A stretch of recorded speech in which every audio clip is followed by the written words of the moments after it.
نصوح ایک عورت نما آدمی تھا۔ وہ اپنی ظاہری شکل و صورت سے فائدہ اٹھاتے ہوئے زنانہ حمام میں عورتوں کا مساج کرتا اور میل اتارتا تھا۔ سبھی اسے عورت سمجھتے تھے۔ یہ طریقہ اس کے لیے ذریعہ معاش بھی تھا اور عورتوں کے جسم سے لذت بھی لیتا تھا۔ کئی بار ضمیر کے ملامت کرنے پر اس نے اس کام سے توبہ بھی کر لی، لیکن ہمیشہ توبہ توڑتا رہا۔ ایک دن بادشاہ کی بیٹی حمام گئی۔ حمام اور مساج کرنے کے بعد پتہ چلا کہ اس کا موتی یا ہیرا کھو گیا ہے۔ بادشاہ کی بیٹی نے حکم دیا کہ سب کی تلاشی لی جائے۔ سب کی تلاشی لی گئی، ہیرا نہیں ملا۔ نصوح رسوائی کے ڈر سے ایک جگہ چھپ گیا۔ جب اس نے دیکھا کہ شہزادی کی کنیزیں اسے ڈھونڈ رہی ہیں تو سچے دل سے خدا کو پکارا اور خدا کی بارگاہ میں دل سے توبہ کی اور وعدہ کیا کہ آئندہ کبھی بھی یہ کام نہیں کروں گا، میری لاج رکھ لے مولا۔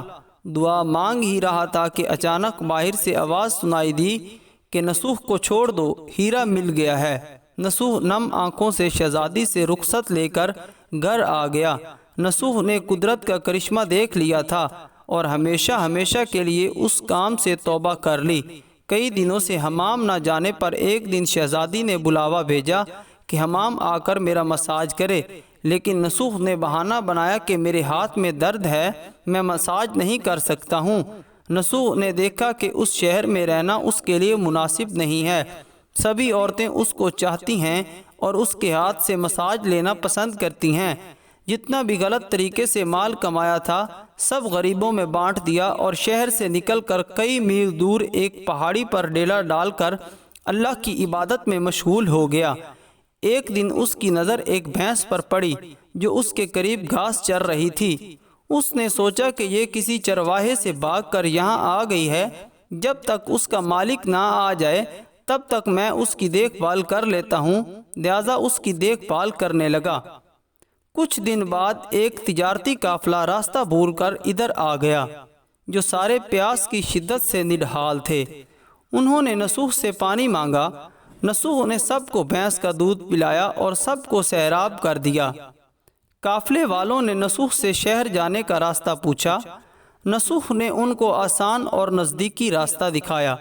نصوح کے اخلاق سے متاثر ہو کر تاجروں نے جاتے ہوئے اسے بہت سارا مال بطور تحفہ دیا۔ نصوح نے ان پیسوں سے وہاں کنواں کھدوایا۔ آہستہ آہستہ وہاں لوگ بسنے لگے اور عمارتیں بننے لگیں۔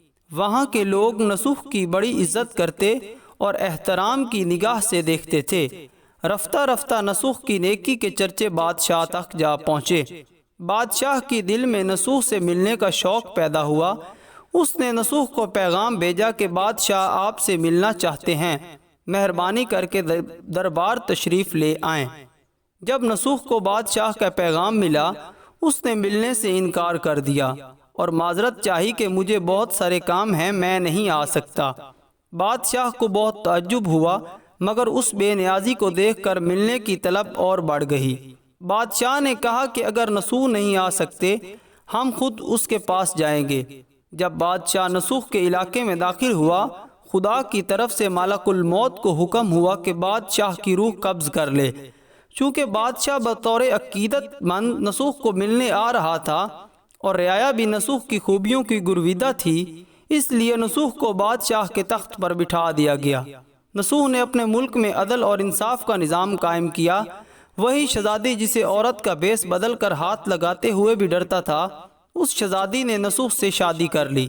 ایک دن نصوح دربار میں بیٹھا تھا، لوگوں کی داد رسی کر رہا تھا کہ ایک شخص آیا اور کہنے لگا، کچھ سال پہلے میری بھینس گم ہو گئی تھی، بہت ڈھونڈا مگر نہیں ملی، برائے مہربانی میری مدد فرمائیں۔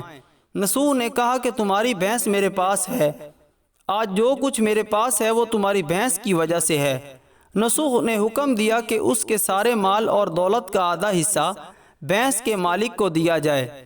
وہ شخص خدا کے حکم سے کہنے لگا، اے نصوح جان لے لو، نہ میں انسان ہوں اور نہ ہی وہ جانور بھینس ہے، بلکہ ہم دو فرشتے ہیں، تمہارے امتحان کے لیے آئے تھے۔ یہ سارا مال اور دولت تمہارے سچے دل سے توبہ کرنے کا نتیجہ ہے۔